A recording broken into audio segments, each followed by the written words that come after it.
Hey everybody, welcome. Super excited for this workshop today. This is our fourth time doing this workshop and I am excited to do it. It's also our last time for this season. So we'll do it again next year, but this is our last workshop on seed starting for the season because we made an executive decision this morning. We're going to kind of move on to some more fun and exciting things next month. I think you guys are going to should look forward to this. We're going to do some fun stuff with crops you can grow for food storage and things as well. So that's kind of a preview as to what will be coming next month. So last seed starting workshop today. I'm super excited. This is by far one of my favorite topics to teach. I love teaching about seed starting. It's just one of those things that I have always just enjoyed and really liked. So we have about 350 people that signed up. So we're going to give it just a minute to let kind of people collect. So while we're waiting, why don't you guys let me know where you're from in the comments and let me know what you're excited to start this year. What seeds are you most excited to be starting this season? So let me know in the comments. So for those of you that haven't met me yet, my name is Rick Stone and we're Stony Acres Gardening is the name of our channel. We teach people how to be better gardeners. And we live in a town just south of Salt Lake City, Utah. We just recently moved and we currently are living in an apartment, which is why my seed starting setup is right behind me. We're currently temporarily in an apartment where we sold our house about 6 weeks ago and we're searching for a new house. And that is proving a little bit more problematic than we expected. So we're kind of hustling, trying to find us a new house. We're hoping something comes up here in the next couple of weeks, so we can get in plenty of time for the spring season. So we're garden zone 7A, 6B, kind of right on the edge. And we've had a really mild winter this year, so I'm actually looking forward to spring and getting some things in. So super excited. So Jen is looking for what is the best things to start in Utah. Cameron's from Salt Lake City. Marcy's from Taylorsville. Barbara's from Colorado. Welcome, everybody. I saw some Alaska earlier, Huntsville, Alabama. All right, cool. Well, I think we've got a good crowd here. We're already looking really good. So I think we'll go ahead. I want to make sure that we honor everybody's time. So we'll go ahead and kind of get started. So let me give you a little bit of some definitions before we get started. So throughout this workshop, as I talk with you guys, I am going to be using the term seedlings, starts, and transplants interchangeably. So all of those words mean the same thing to me, and they really should mean the same thing to you. Basically, they are this. Let me get us back big here, and I will show you some seedlings that I actually have started. So these are seedlings, transplants, starts, whatever you want to call them. They are individual plants that we are going to grow indoors and then take out to set out in our garden later on. So that's what we're talking about. And you'll hear me throughout the workshop use those terms interchangeably. So I just wanted to put that out there so that you don't get confused. The other thing, just maybe a little business item for you.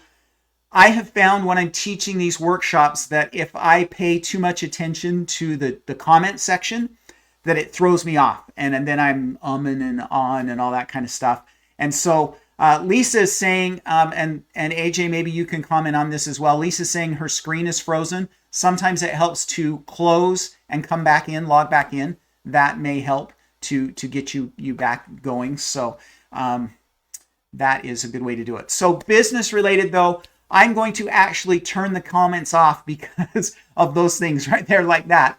So that when I'm teaching, I'm not actually, paying attention to that. So if you've got questions while I'm teaching, hold on to those questions. I have time set aside at the end of the lesson. I've got about 45 to maybe 55 minutes worth of lesson for you. And then we've got some prizes to give away.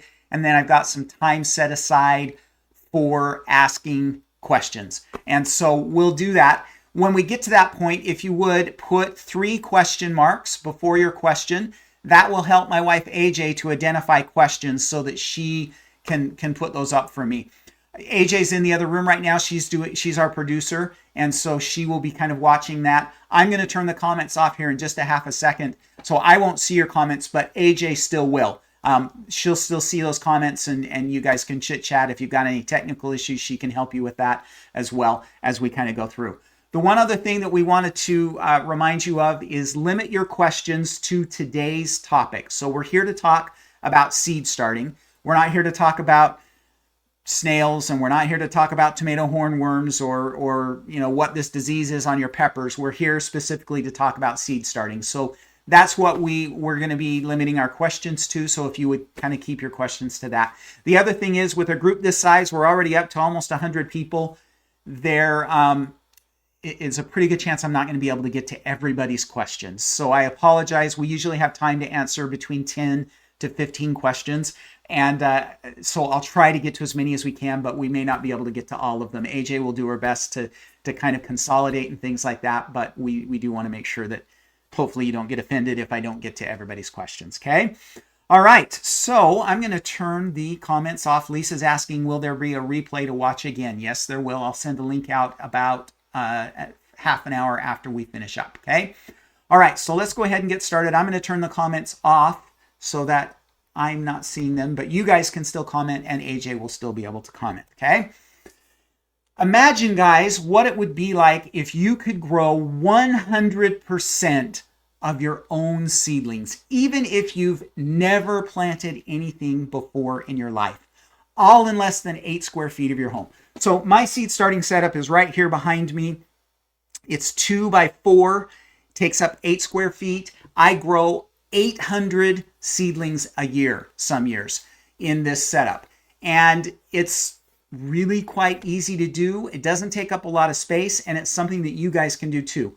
We set a goal a few years ago. We have always been a little bit lazy when it comes to flowers, and we'll buy flowers and things like that. And a couple of years ago, we set a goal. No, we're going to start all of our own seedlings. And for the last couple of years, we've grown 100% of our own seedlings, and you can do that too in just a little bit of space. So in today's lesson, we are going to be talking about the 3 secrets for growing your starts successfully. 3 things that you really need to be focusing on. But before we get to that, I actually want to take just a minute and talk to you about kind of my story, how I got started, and why I think that it's so important for you to be growing your own seedlings. Because I think anyone that's serious about gardening, I mean, if you have, one little tiny bed in the back and you only have to have 2 tomato plants, then maybe it's okay to buy them. But anybody that's serious about gardening and has any size of garden at all really ought to be growing your own seedlings. And this is, kind of what we're going to do to explain why. So this, guys, is my garden back in 2003, 3 houses ago now. We lived in a little town called West Jordan, Utah, and we moved in there in 1999.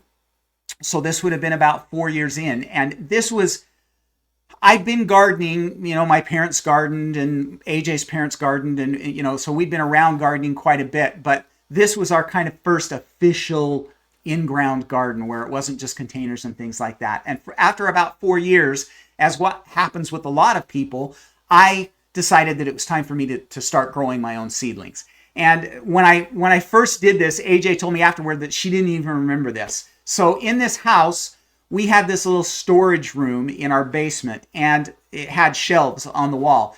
I found out in my garage a 4-foot-long fluorescent 2-tube fluorescent light, and I hung that in that room in my basement. And this was pre-internet for us. It wasn't pre-internet for the world, but we didn't have internet yet. We didn't get it till about 2006. And so I kind of just fumbled my way through figuring out how to start seedlings that first year. And honestly, that first year, only about 25% of the seeds that I planted actually made it out to the garden. I just, didn't know. I needed more light, all these different things.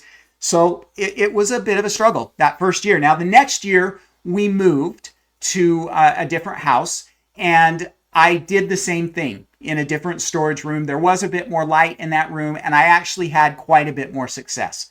Most all of the seedlings that I planted that year made it out to the garden, okay? Which I was super stoked about. The next year, in 2005, I built this beauty, okay? And I have a lot of fond feelings for this little shelf setup. I built it myself. It was one of the first woodworking projects I ever did.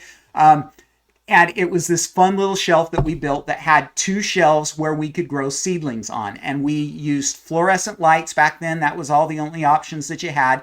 We used some 2 bulb fluorescent lights, and we had 2 lights on each shelf. And this is where I learned how to grow my own seedlings. This is where I really started figuring out how to make it work and how to make it happen. I missed this seed starting setup. We had this shelf up until 8 weeks ago. And I took it apart. We're going to repurpose it for something else. When we moved, it wouldn't fit in the storage, so I took it apart. So I miss it. That was kind of a sad day for me. But that is where we learned how to grow our own seedlings. This was the first time I ever grew peppers, and was super excited about that. That would have been about 2009 that I learned how to grow peppers. And so I learned how to grow on that system. And about 4 years ago, we decided that it was time to upgrade. We were in this stage where we were tired of buying flowers, and we wanted to make sure that we were growing all of our own seedlings. And so we upgraded to this. And this setup is actually right here behind me. This is at our old house. It was in my office. And we have this 4 shelf system. So 1, 2, 3, 4 shelves that we have lights hanging from. So we have 4 sets of lights, and on these shelves, on each shelf, depending on the time of year and the plant and things like that, we can grow as many as about 200 seedlings on a shelf. And so there are times, and I say throughout the year, we grow about 800 seedlings total, never all at once, okay? So the most we ever have going at one time is probably around 350 to 400 seedlings. That includes flowers. I don't plant 300 tomato plants in my garden, obviously. That includes all of the flowers. But this is what we have now, and it only takes up 8 square feet of our house. So just a little tiny bit of space is all that you really need. And you don't even need to get this fancy. Here in a little while, I'm going to teach you how to just do something similar to this, but only 1 shelf, and you're still going to be able to grow several hundred seedlings a year. So it's very easy to do, very simple setups, and we're going to kind of go through and talk about some of the details as we go through this workshop today. So before we move on to our 3 secrets, I'm going to keep you waiting on those 3 secrets as long as I can. Would you guys like to have just a little bit of information as to why it's so important for us to learn how to grow our own seedlings? These are 3 reasons that I think you should be growing your own seedlings: cost, variety, and timing. So let's kind of go through and talk about all of those. Guys, buying seedlings is so expensive, right? Do you guys agree with me? It is getting so expensive to buy seedlings. Last year, I did a little survey of all of our local different places where you can buy. So I went to farm stores, and I went to nurseries, and I went to big box stores, and I went to grocery stores and all the different places and checked out how much it would cost. And this is kind of a standard, what you would expect for like a tomato seedling or a pepper or herbs or things like that. Kind of those 3.5-inch pots. One of those was $6 everywhere, all across. There wasn't anywhere that was cheaper. They were all $6 each. Guys, I grow 20 tomatoes in our little garden every year. So just tomatoes would be $120 for me. Then we grow 2 dozen pepper plants and a couple of dozen broccoli plants throughout the year, and cauliflower and all the flowers and everything that we grow. Guys, by the time I got everything that I needed, if I were buying those seedlings, it would be out of control. Now, this is how geeky I am. I'm kind of a math geek. My former life, I was an accountant. And so I actually went through and did this. And just so that you guys know that I'm being fair, I realized that like a little pack of lettuce, like you see here, is not going to cost $6. It would probably cost $4, so it would be about $1 a plant. So I used that in this formula. And I went through everything that this is what we would need to buy from a nursery for the spring only, okay? It would cost us $830 just for spring, guys. That's it. Just spring. Then I grow seedlings all summer long. We're putting different lettuces and different greens and replacing, cucumbers and all this kind of stuff throughout the season. And then in the fall, we're all back into into broccoli and cabbage and lettuce and all that kind of stuff. We would probably be $1,200 if we were buying them all ourselves. Okay. It's just ridiculous how expensive it has gotten. How many of you guys have found that as well? Say yes. Let me know in the comments what it's costing you guys in your area. Are they similar to the expenses that we're paying in our area? Because it's just crazy to me how ridiculously expensive things have gotten to buy those. So let's see. Pam and Wanda are both saying yes. So just, it's silly to me how expensive things have gotten. Okay. So that's one of the reasons why we want to be growing our own seedlings, is to defeat that. Okay. Now, here's reason number 2, the varieties. Okay. There are so many beautiful varieties that you just can't buy in stores. Let me show you. This is our favorite tomato, at least right now. Okay. So I have my favorites change. But this one's been a solid for about 4 or 5 years. We try a new tomato variety almost every year. We're trying something different. Last year we tried, different tomatoes, and so maybe someday it'll get replaced. I don't know. But right now, this is my favorite tomato. It's called pink brandywine. So it's not a brandywine, it's a pink brandywine. We love it. It's good for canning. It makes a decent sauce. Okay, not one that you're going to can, but if you're just kind of doing one of those improvised sauces, really good. You slice it, and it's great for fresh eating. It's the perfect size for sandwiches and hamburgers. We love this tomato. Well, guess what tomato variety you cannot find anywhere in the Salt Lake Valley in a store? Pink brandywines. Okay, you can get a brandywine, but you can't get a pink brandywine in any store. So if I want to grow pink brandywine tomatoes, I have to grow the seedlings myself. And this is a bunch of different tomatoes. The one that's pink brandywine is actually the one that's over here on the right. So you can have so many more interesting varieties when you grow them yourself. This is another one of my geeky things that I did. I actually went out to one of my favorite seed companies, which is True Leaf Market. Really like them. They're here local to us. And so I went out on their website and I did a little survey again of how many different varieties of some of the highlight plants they had. They have 331 different tomato options, 224 different pepper options, 96 cabbages, and 20 different types of broccoli. Okay, now let's go back to my favorite place to buy seedlings is a little farm store that we have here in Utah called IFA. Tomatoes, they have most years about a dozen different varieties. A couple of cherry tomatoes. Most of those varieties are going to be hybrids. Hampton, I think it's Hampton MX48 or something like that is really popular here in Utah. Celebrity, Big Boy.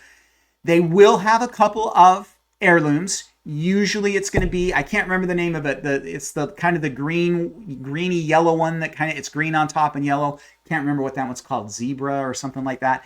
And then they'll have a brandywine. Usually, sometimes I'll see a mortgage lifter.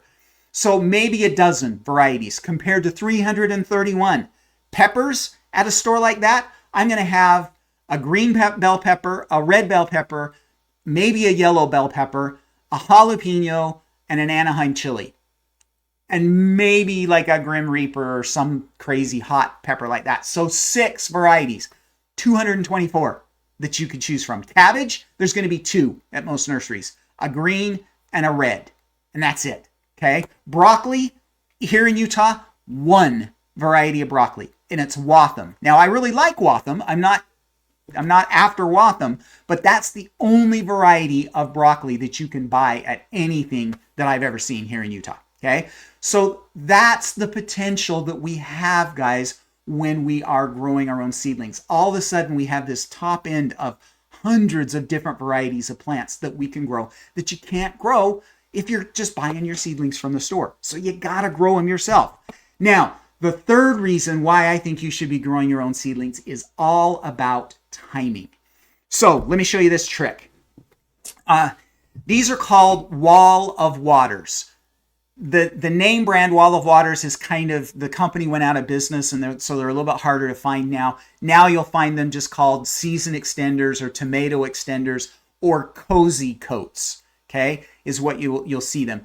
Basically is what these things do is they allow you to plant tomatoes about 6 weeks before your last frost date. They warm up the soil, they keep the plant warm, they act like this mini greenhouse, and they let you get the tomatoes planted extra early. This is the only way that I can have tomatoes by the 4th of July is if I do this, okay?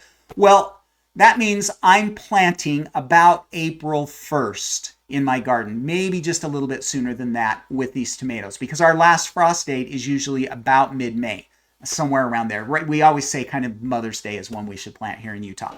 So guess how many varieties of tomatoes there are at our nurseries on April 1st? 0, right? Or sometimes 1, and it's called Glacier, and it's meant for this, and it tastes terrible, okay? It's just not good. So if I want tomatoes to plant in Wall of Waters and want to get the timing right, then I have to grow them myself because I need 7-week-old starts to go out inside these Wall of Waters, and I can't find them at the nursery that time of the year. So if I want those and I want to do this, I have to grow them myself. Here's another good example. This picture was taken on Thanksgiving 2 years ago. So November 25th, 26th, somewhere around in there. That lettuce was planted by starts like these that I showed you earlier. Okay, so planted by starts on September 15th. After we harvested our potatoes from that bed, we planted that lettuce. And then that's what it looked like 2 months later. And we harvested from that all the way into the middle of January. Guess on September 1st, guess how many lettuce plants there were at our local nursery? 0, okay? They just don't bring them in because nobody does that, except crazy me, okay? So if I want to do things in the fall, then I have to grow my own seedlings. And again, the timing needed to be just right and everything, and the only way I can do it is if I'm growing my own. Here's another good example. Broccoli is one of the few plants that our local nurseries actually carry in the fall. The problem is the variety that they carry, because it's the popular variety in Utah, is Watham. And Watham is great. I love it for the spring. But it's a 100+ day maturing broccoli. It's a very slow growing broccoli.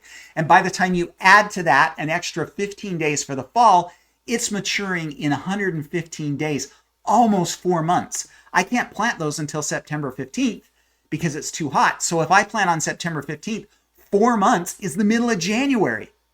Broccoli is not lasting that long in Utah. Most years, it would have this year because Utah's been weird this year, but most years it would not last that long. So if I want broccoli, I have to grow short maturing varieties for the fall. Things like Pac-Man or Chalabrise. Those mature in about 65 days. And so they'll be ready about the end of November for me to harvest. Perfect timing. I can't do that if I don't grow my own seedlings because they don't have those seedling varieties available. So see how important it is, guys, that you learn how to grow your own seedlings.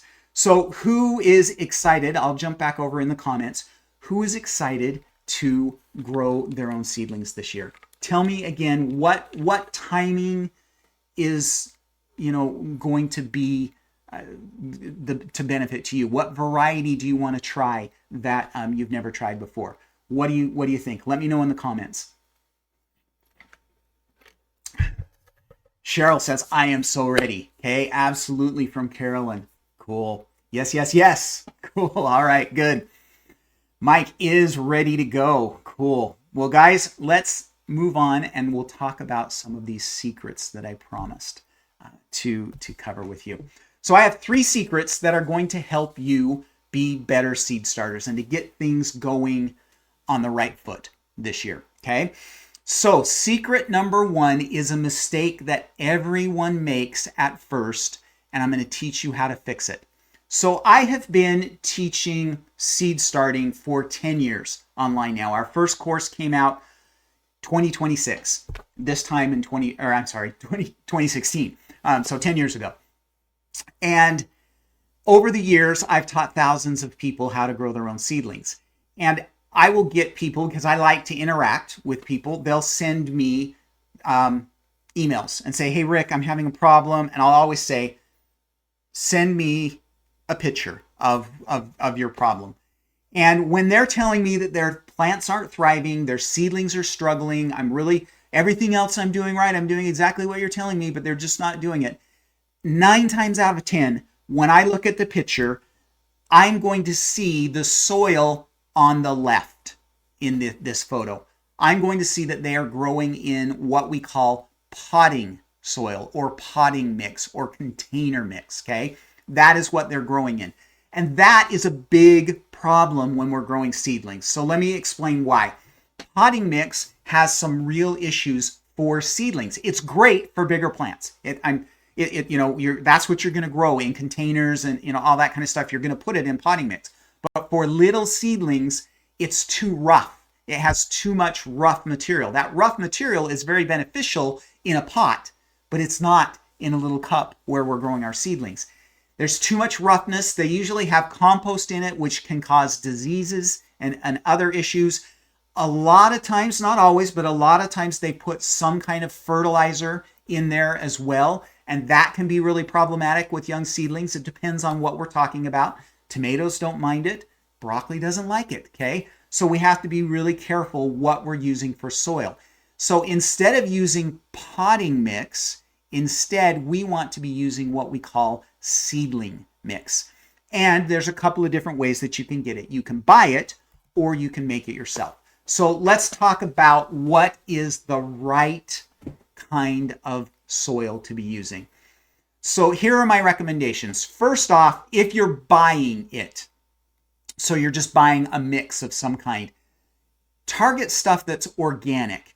And I'm telling you that for one reason, because if it's organic, if they have put any fertilizer in it, it's going to be an organic fertilizer, and organic fertilizers are much milder. They're less what we call hot, which means they're lower in overall nitrogen. Even if it's a high nitrogen organic fertilizer, it's not going to be as hot as a chemical fertilizer. And that is what will sometimes cause some real issues with our seedlings, is if we have too much nitrogen in the soil to begin with, it burns them is what we call it, okay? And that can be really bad. Or the other thing it can do is it will cause them to shoot off really quickly and the plants become leggy really, really fast. And so we want to avoid that. And the best way to do that is to choose an organic mix just for that reason, okay? Then we're looking for something that has very simple ingredients, 2 ingredients, okay?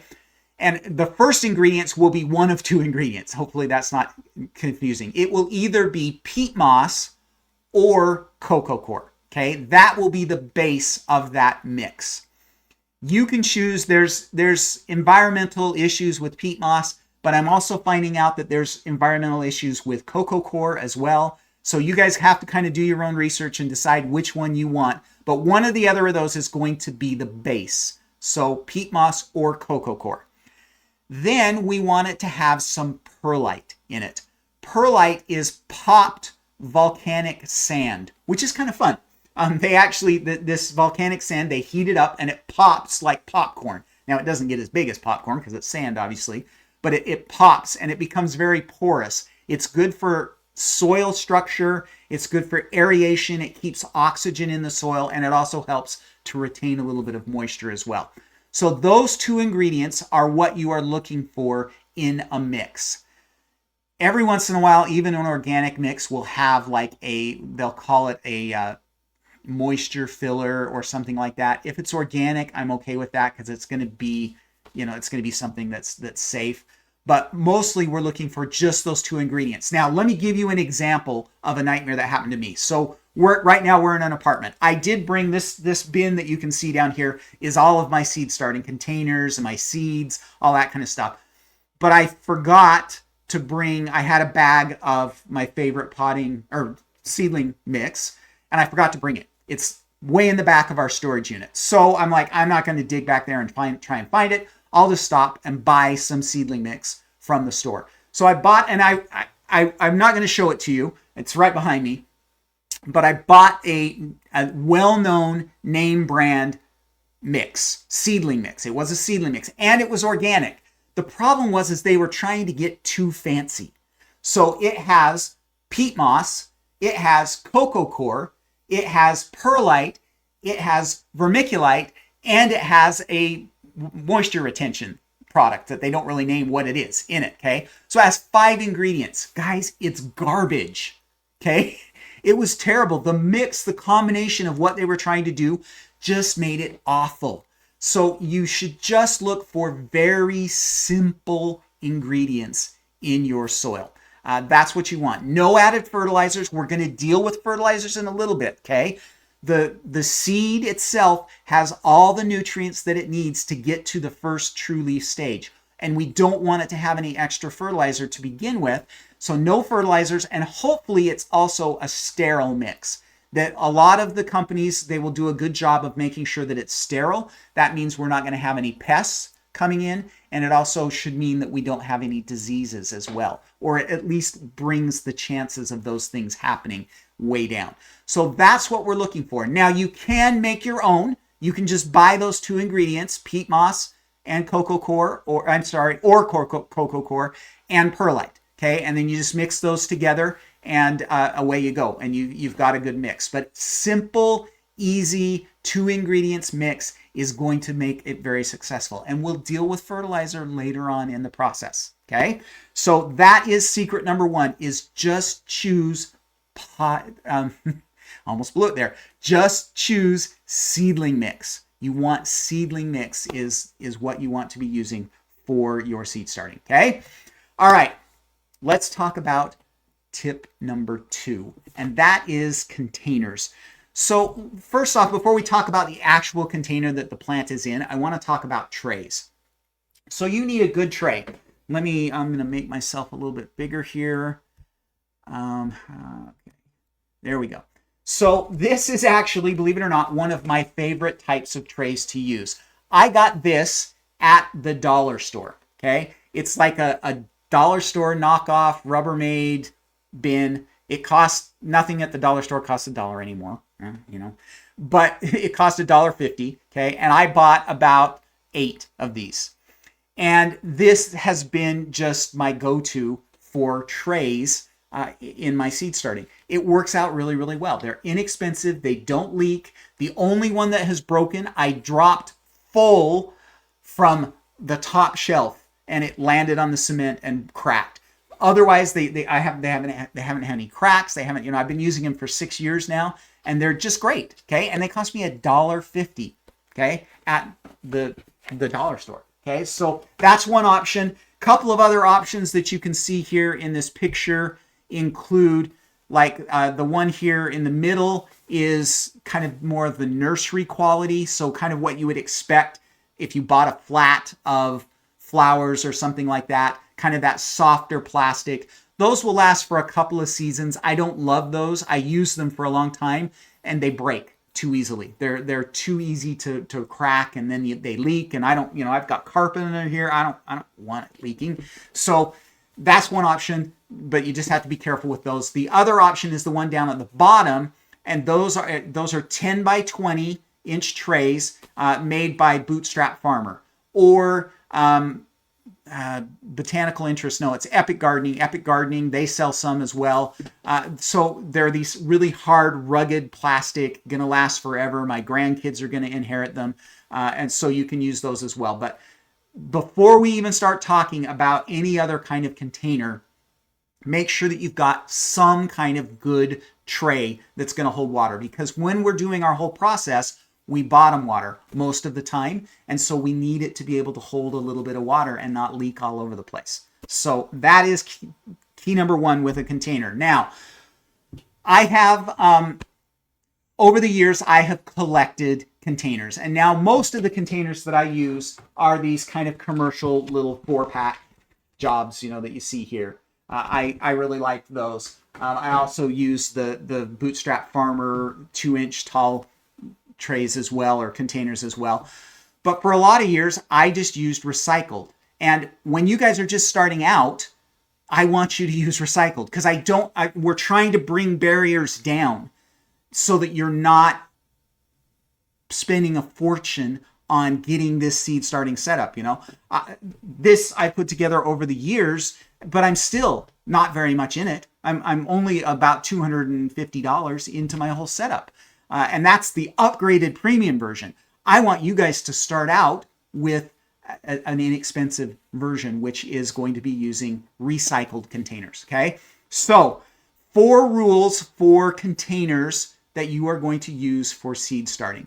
Rule number 1 is it needs to be big enough for the mature plant. And so when I say mature plant, I mean transplantable stage plant. Okay. I obviously don't want you growing seedlings in a container that's going to be big enough for a 4-month-old tomato plant, but I want it to be big enough for a 7-week-old tomato plant. So think about the end result as you are, growing. Lettuce is just great in these little 4-packs. Okay. Tomatoes, no, they don't do well in those little 4-packs. There's not enough space. The roots get all bound up, and we don't want that.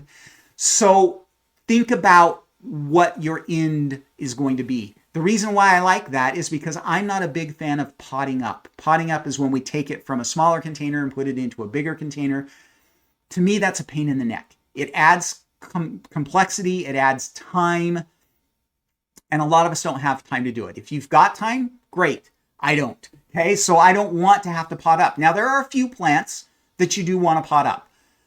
Peppers. For some reason, I have found that peppers just thrive when they get potted up after about 4 weeks. So I start my peppers in those little 4-packs, and then I pot them up to a slightly bigger container at 4 weeks for their last 4 weeks of their life. But most plants, I don't want to do that. I don't want to do that to broccoli. I don't want to do that to kale. I really don't even want to do that to tomatoes. And so I will choose a container that is big enough for that, mature enough to get transplanted out in the garden, that plant. Okay.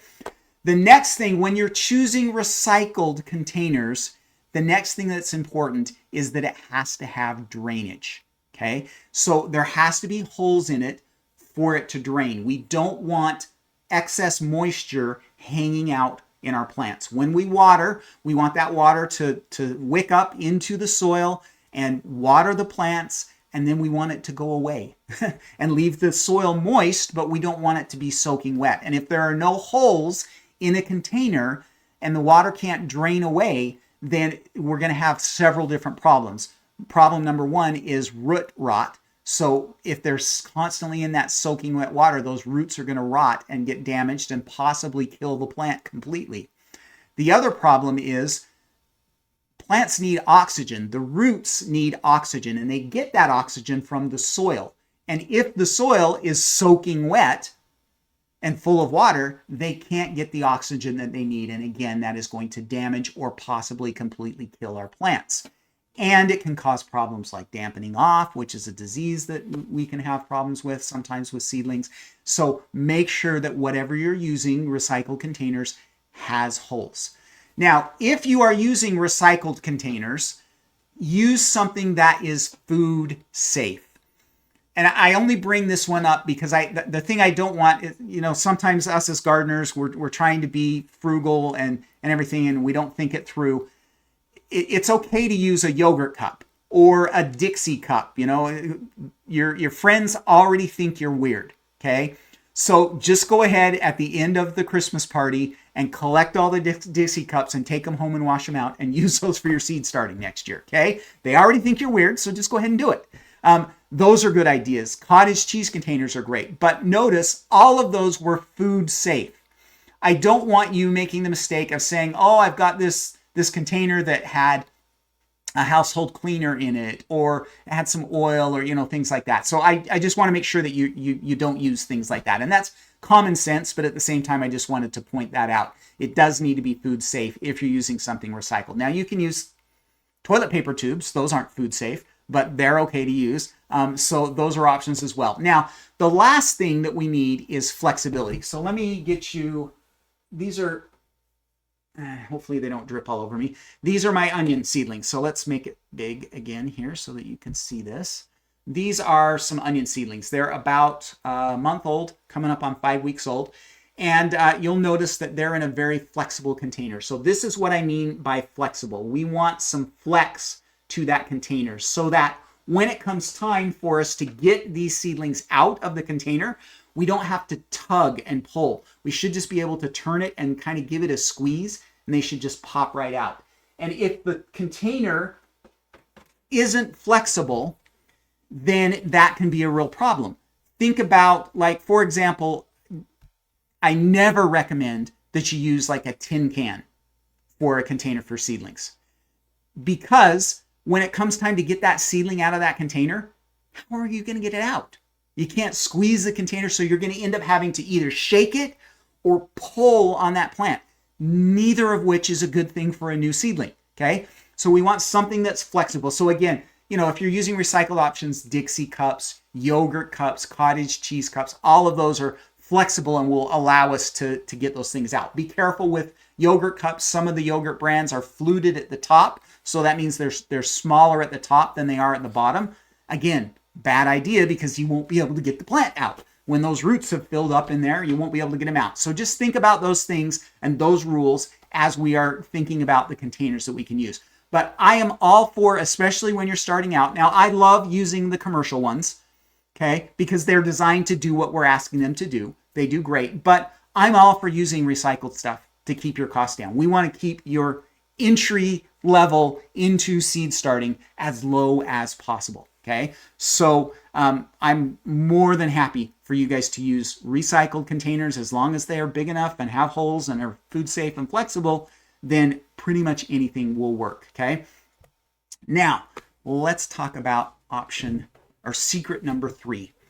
And this one is really important because this is where the expense comes in. And we don't want expense, right? We want to be able to do this frugally, again, because we're already trying to not spend $800 on plants, and we don't want to spend $800 on a seed starting setup either. And one of the ways that we can avoid that is you do not, okay, need fancy grow lights. So this is my grow light. I have a grow light. It was given to me by the company. They wanted me to test it out, and so they were gracious enough to give it to me. I wouldn't have bought it myself because it's $300, okay? And so if I had, in my seed starting setup, if I had 4 of those in my 4 shelves, I'd be $1,200 in lights. This is not going to happen, okay? And again, I want low barrier for entry for you guys. And so instead of using grow lights, you need to understand that the plants that we're growing, we're not trying to get them to flower. In fact, we don't want them to flower. That's usually bad in most situations. We don't want, even with flowers, we don't want them to have flowers when we set them out. We want them to develop those flowers out in the garden. We're not trying to bring your kale plants to full maturity so that you can harvest them. We're not even trying to get lettuce plants to full maturity. We only need those plants to be indoors under our lights for 6 to, at the very most, 8 weeks. So 8 weeks might be for like peppers. Onions go a little bit longer than that. They go about 10 weeks. But most plants that we grow are going to be like 6 weeks. And then they're ready to go out in the garden. And so because of that, they don't need fancy full spectrum lights with all the different colors and all that kind of stuff. All you need is some very simple, inexpensive shop lights. So you can see I've got those shop lights here. I'm just going to go big here for a second so that you can see. This is my seed starting setup, and we just have these shop lights, okay? They're very inexpensive. I paid $30 each, and I have 2 on each shelf, okay? That was 5 years ago when I changed to this setup. Now you'll notice the bottom shelf, I actually still have some of my original fluorescent lights. So I haven't had to replace all of those yet. So I spent $30 each, but now you can actually buy them for even cheaper than that. At like Costco, Sam's Club, even on Amazon, I've seen 4,000, 4,000, it's totally loom, 4,000 loom lights, two of them in a 2-pack for like $40. Okay. So you could do an entire shelf for $40. So see how very inexpensively you can get set up and get started with this. You can have, if you're just getting started and you want to grow just a couple of hundred seedlings in a year, you can just hang two of these lights, $40, maybe $50 at the most of those lights. Go to the dollar store, buy some of these containers, maybe a half a dozen of them. So maybe you're another $15 into those containers, and then you just have the expendables. So you've got soil and seeds and maybe a little bit of fertilizer during the year, and that's it. Okay, so you could get started for as little as like $75, $80. You're off and running. Okay, that's including buying a bag of soil if you're using recycled containers. Okay, so it's very, very easy if you don't get all fancy and high tech about it. Okay, so just get some of these guys that you can raise and lower on a chain, because like right now you can see I've got them down here low, but as the plants get bigger, they're going to get raised up, and away you go. You're off and running. Now I'm going to ask, because I get this question almost every time we do a workshop like this. I'll have people ask, what about a windowsill? Why not a windowsill? Okay. So let me kind of give you my reasoning, and it's my reasoning. It may not be your reasoning. Okay. I am not the kind of person that can grow in a windowsill. I have so many things going on in my life and my brain that I would never be able to do it. Okay. Because the windowsill offers a few disadvantages. The first one being light. So I don't care how bright your window is, you need to think about if you were to plant a seed directly out in the garden, when the sun comes up, that seed is surrounded by light. But when we're growing in a windowsill, the light is only on one side. Okay, so the sun's coming in this way towards the plant, and it's only on that one side, and it's being filtered through the window, through the glass. I don't care how bright your lights are in your house, they're not bright enough.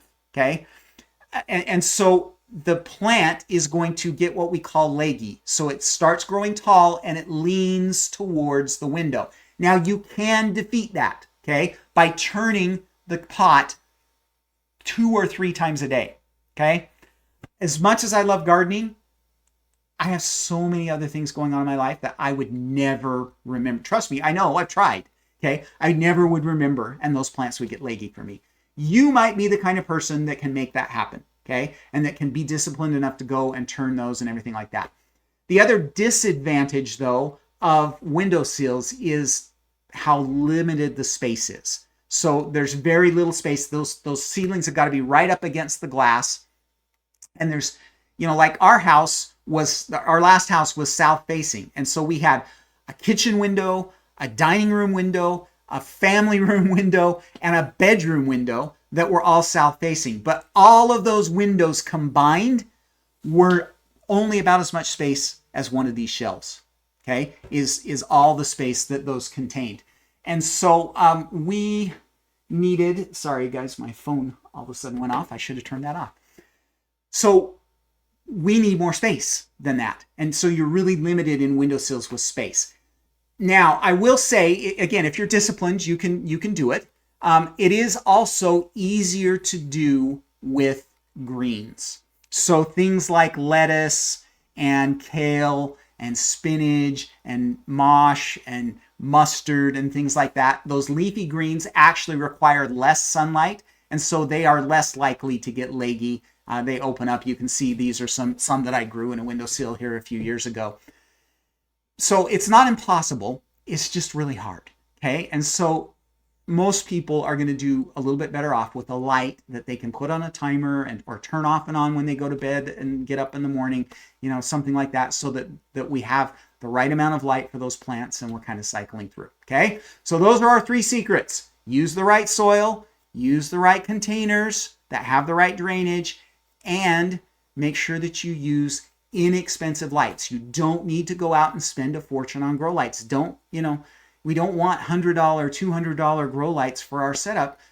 when we can just use these inexpensive lights and they're going to do just great. Okay, I've been doing under shop lights for 20 years and never had any issues. So just make sure that you understand all three of those. Okay.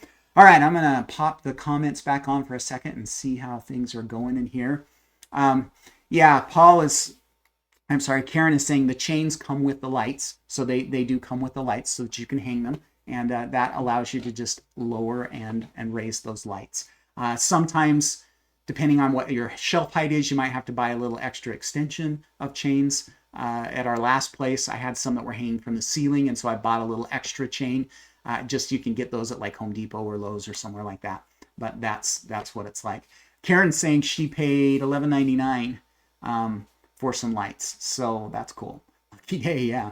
All right, and then Mike's saying same as the S hooks. Yeah, you can just use those little S hooks as well.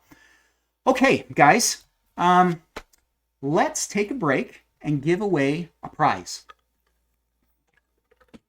So I have a course that I put together a couple of 3 years ago on saving seeds. And I thought that this might be, actually AJ thought this might be a good prize to give away during this course, because it's a course on how to save seeds. And we go through and talk about all the basics of how to save your own seeds from your garden plants, talk about the rules that we need to keep. I show you how to save lettuce and kale and tomatoes and all these different plants so that you can save your own seeds.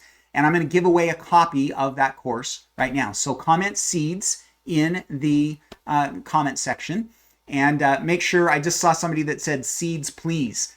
Just say seeds. So go back and say seeds again, so that the entry shows up right. So what we're going to do is it takes AJ about 5 to 10 minutes to go through, and she has to put this into a randomizer so that it's randomed. And we have a good crowd here today. Right now we've got 115 people. So it takes her a few minutes to get that. So while we're doing that, if you guys don't mind, I want to tell you about something super exciting. Okay. And it's also your last chance on this. So can you guys see yourself growing all of your own seedlings this year? Like I said, for the last 2 years, we have grown 100% of our own seedlings. Well, 2 years ago, I actually walked past a tomato plant that I'd never grown before and bought it. I did buy one plant, but last year we didn't buy any, including flowers. We grew all of our own seedlings. Okay. Can you guys see yourselves? I'm seeing yes, yes, yes. Okay. What if I could teach you how to grow hundreds of seedlings, of your own seedlings this year in a little tiny space? Okay. 2 by 4 foot space, 8 square feet in your house, okay, is all that you need. What if I could teach you how to do that? That is what we do with our seed starting challenge. So our seed starting challenge is a really fun event that we do this time of year. We've actually already done it 3 times. This will be the 4th time that we've run this event. We've already had well over 150 people who have joined us for this event, and it is a blast. You guys are going to love it. It is so much fun. It's kind of a unique format where we try to teach you a little bit at a time. We don't want to overwhelm you. I put together some bite-sized lessons that are going to teach you everything that you need to know so that you can grow your own seedlings. This is Dawn, a comment from Dawn from a couple of years ago. She was one of our students. She said, "Thank you for getting my gardening going this past May. I followed each video, I did my homework, and ta-da! I have tomatoes and peppers, etc. And that was my very first tomatoes, and I'm super proud of it." So Dawn did an awesome job. And the Seed Starting Challenge is just fun. We've been doing it for 6 years now. This is the 6th time we've done it, and it is a blast. And I think you guys are really going to like it. We put together a kind of a bundle for you so that you can get the most benefit out of this course. And the first part of the bundle is the challenge course itself. And this is what we're going to do. So over the next 8 days, starting on Monday, so we're starting Monday, February 13th, we are going to run through this schedule. So day 1, which is Monday, we are going to talk about what seeds we should be starting indoors. So we're going to go through all of the seeds that should be started indoors, all of the seeds that should not ever be started indoors and should be put outside in the garden. And then we talk about some of the ones like lettuce. You know, here, you could plant it directly in the garden or you can start it indoors. So we're going to go through and talk about all of those different seeds and which ones you should and shouldn't be. Then day 2, we're going to talk about all the advantages, go through it in more detail. And then we also on day 2 go through all of the different supplies that we need, and talk about all of those things. Day 3, we're going to go in and do a deep dive on all the different types of containers that you can use. We're going to talk about recycled containers. We're going to talk about commercial containers. We're going to talk about peat pellets and peat pots and soil blocking, all of the different types of containers that you can use for seed starting. Day 4, we're going to go through and talk about the soil. We'll go through the different mixes and mixtures you can do. I'm actually going to teach you how to create your own mix. I'm going to teach you how to sterilize that mix if you happen to have some problems with pests or things like that. Teach you how to sterilize them. We'll do that. Then we're going to go on day 5 and talk about all of the different lighting things that we need to worry about. I'm going to teach you how close they need to be to the plants. We're going to talk about how long they need to be on, the intensity, the type of lights that we should use, all of that kind of stuff. Day 6 is actually one of the most important days because we're going to talk about timing on day 6. So that day we go through and I give you some formulas that you can use to actually figure out when you should be starting. So we're going to base most of that on your frost dates, and we're going to give you calculations so that in the fall, I need to be starting my broccoli X number of weeks before my first frost. And in the spring, I need to be starting my onions X number of months or weeks before, my last frost. And so we go through and give you those calculations. Then on day 7, which is Sunday, we put it all together. So we go through the whole process. I actually take you through and we plant some seeds and we go through the whole process so that you know exactly how it works, okay? Then on day 8, which will be the following Monday, we will do a Q&A. So we do a live Q&A, but it's not like this where you guys are just in the comments. We actually do it on Zoom. Usually our groups are small enough that we can manage them on Zoom. If our group is too big, we'll split it into a couple of different days, or not days, but a couple of different sessions so that everybody gets a chance to get in and get their questions answered. And so we'll do that live Q&A that day as well. And so it is just a fun program, guys. You guys are going to love it. It works really well. Each of the lessons is about 30 minutes long, and they're pre-recorded. So that means you can watch them anytime you want. You don't have to be there at 8 a.m. or 10 a.m. or something like that. They'll go live in the morning of that day, and you can watch them anytime during the day. And in fact, if you've had a busy day and you miss a day, they'll still be there for you to watch. You'll actually be able to have access to all of the lessons all the way through the end of June. So you'll be able to have that. So that is the challenge itself. Now, AJ did an amazing job, and she actually went through and put together a beautiful workbook that goes along with the course. So you'll also get this workbook. It's a PDF that you can download. You can print it. You can do whatever you want with it. It's yours to keep. And it will help you work through the course each day. There's a section for each day. That's where we do our homework. So there'll be a homework assignment that you turn in every day as well.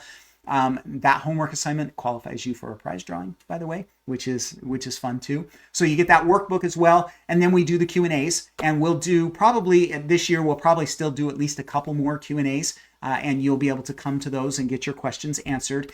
And then, because I love compost so much, we decided we wanted to throw in just a little bonus for you. So we're actually going to give you another course on top of the Seed Starting Challenge course. We're going to give you a composting course as well. And in this composting course, it's about an hour and 15 minutes long. I go through and give you the basics of how to get your own compost pile started as well. Okay, so this is a really, really fun program. Your bonus course is a $30 value. You get that for free. So, that pays for itself right there. Total value of everything that you get with the Seed Starting Challenge is $250. But guys, I just talked about affordability. I'm not going to charge you $250, okay, for this. The price for the course and the challenge is $29. And for that $29, you get everything you saw here. So you get the challenge course, the workbooks, the Q&As, and the composting course, all for $29. You get that full access for all of that. Now, for the bonus composting course, you do need to be signed up before Monday in order to make that happen. So you need to get signed up for that. This is Barbara. She was one of our students last year. She said, this course has been very helpful.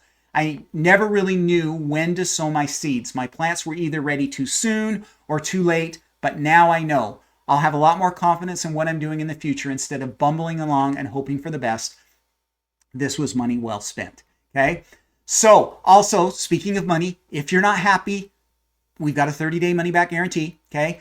But let me tell you guys, we've been doing this for 6 years now. We've literally had thousands of people go through this challenge. I've never given a refund because no one's ever asked for one. Okay. So I think you're really going to love this a lot.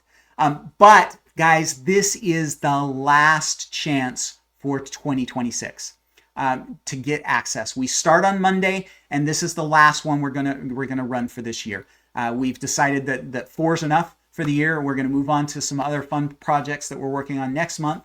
So this is your last chance. So here's how you sign up. If you look down below me, down here, there is a link that you can click on. For those of you that are watching the replay, it will be in the description. AJ also just put the link in the comment section, and she pinned it to the top. So either one of those, click on that link, and that will take you right over to the checkout page. I've already told you about the course, so it will skip the sales page, and you can just go right to the checkout page. This is on our website, which is called the Online Gardening School, but we host that site on a big national education platform called Teachable. So this is not some, fly-by-night thing that I threw together myself. It's an actual education platform. It's very secure. When you go to checkout, it's all all secure and top-level security. You can use any type of payment that you want. Credit cards, all the major credit cards. You can use your PayPal account. You can use your bank account. You can even use your Google Pay. So click on the link right now. It's going to open up another link, and so I'll still be in your ear. So just go. It takes about a minute is all to get signed up for it. So just click on that link. Go get signed up right now. I will send out some reminders as well, but right now is a great time to get signed up. So click on that link and go get signed up because I know you guys are going to love this. And this is the last chance, okay, that we have for this year for you guys to sign up and join us. So click on the link down below and come over and join us for the Seed Starting Challenge because I know you guys are going to love it. It is awesome, guys. It's just a ton of fun. So I know that you're going to love this course. We had so many people that have been so happy with this course, and I think you're just really going to love it, okay? All right, prize winner. AJ, thumbs up. We're good? Thumbs up. I see the thumbs up. All right, so here we go. Our prize winner who is winning a copy of the Seed Savings Basics course is, drum roll, Don O'Hara. Hopefully I said that right. Congratulations, Don. That's awesome. So here's what you need to do, Don. Just send me an email. We already have your email in our system, so if I have to chase you down, I will. But if you're here, just send me an email, rick@ourstoneyacres.com, or you can just go in the email that you use, the link email, and just reply and say, hey, Rick, this is Don, and I will give you instructions on how to get that course. We just set up an account on our website, and then I just load that in for free, and you can get that course. So send me a quick email, Don, and we will get you all set up for that. So congratulations, okay? Awesome. All right. Let's do some questions. So here's kind of what we're going to do. AJ has been all along, she has been kind of starring the questions that you guys have been putting up. We've got, we're about a minute or an hour and 3 minutes in here. I can go another 15 or 20 minutes, however long we need to. Again, we probably won't get to everybody's questions, but we'll try and answer at least 10 or so questions. So we've got some already. If you have a question that you would like to ask, put 3 question marks in front of the question so that AJ can identify it for me. I'm going to be looking at the one she's already identified, and so she's going to do that, and it helps if you put those 3 question marks because then she knows that it's a question, okay, with all the other comments. All right, so let's go ahead and tackle some of these questions. I'm going to take a drink first, though, because that was a lot of talking. All right.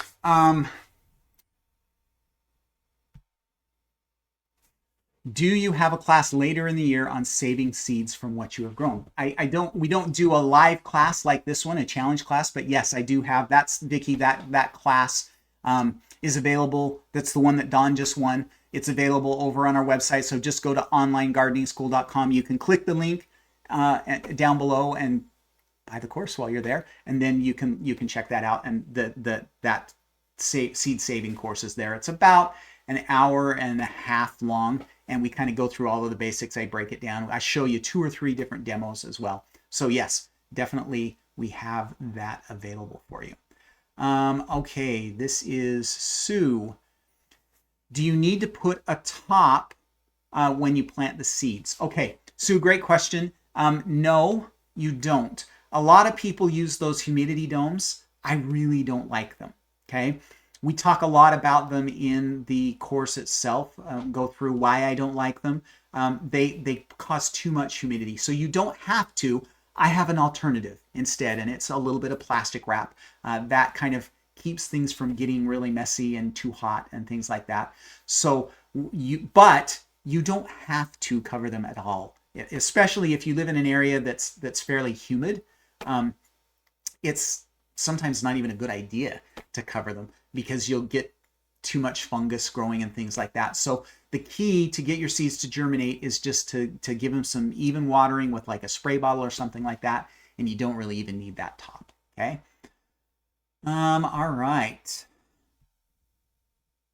Birdie, if you don't want to use plastic, what do you suggest for the tray? That's a little tough. I have seen, so you have to understand this option would not work in your house probably because it's not going to hold water, but you can actually make wooden trays. Okay. They will be tight enough. You're going to make them out of something like cedar or redwood that's going to last for a little while. If you made them out of pine, they would rot in a season, okay, or get warped and everything. You can make trays out of wood, and then you can use those trays. The problem with that is those trays are going to leak. Okay, there's nothing we can do if you don't want plastic. I mean, you could seal them with silicone, but that's kind of the same thing. So those trays are going to leak. So you're going to have to do that somewhere where you don't care about leaking, okay, and water, because when you water, then they're going to leak and cause issues, okay. So that's the problem, and plastics are. I understand your frustration, and I'm frustrated sometimes because plastics and everything. I guess one option you could use for trays would be a glass. You could use glass, so like a big baking pan. You could use a baking pan as well if you're that against plastic. You could also look at some metal options. I don't have it here because it's in storage, but I have a big turkey roaster that I use to like mix my soil in and stuff. If you could find something similar to that, you could use that as well. You could use those like aluminum foil trays, but those are not going to last very long. So those are a few ideas or options for you if you're that against using plastic that you could use for sure. So yeah. And then Birdie again is saying, let's see what's going on. Asking for a friend. If you don't have fancy grow lights, what settings if you do have fancy grow lights, what settings should you use and what type of light strength? Okay. So Birdie, I can't answer that because I don't know what kind of light you have.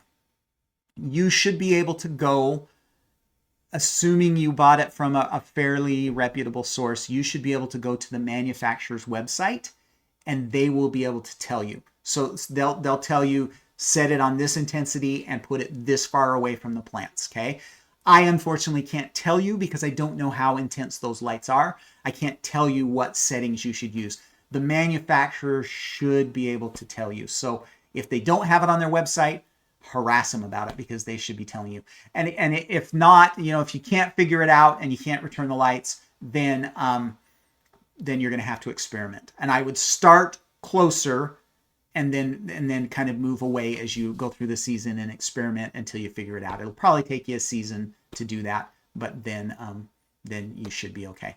So yeah, unfortunately I can't because every manufacturer is going to have different lights and different intensities. The one I have, the Spider Farmer one, is like when it's on full blast, it's way too intense for seedlings. I don't know what they grow on full plants. Marijuana, I don't know, something. But it's like, I mean, when I turn it on full, it like will in 6 or 8 hours, it'll just completely desiccate my plants. It just dries them out completely. So yeah, so that's kind of what you'll have to find out from the manufacturer. Cheryl, repeat the light lumen. So I would recommend nothing less than about 4,000 looms.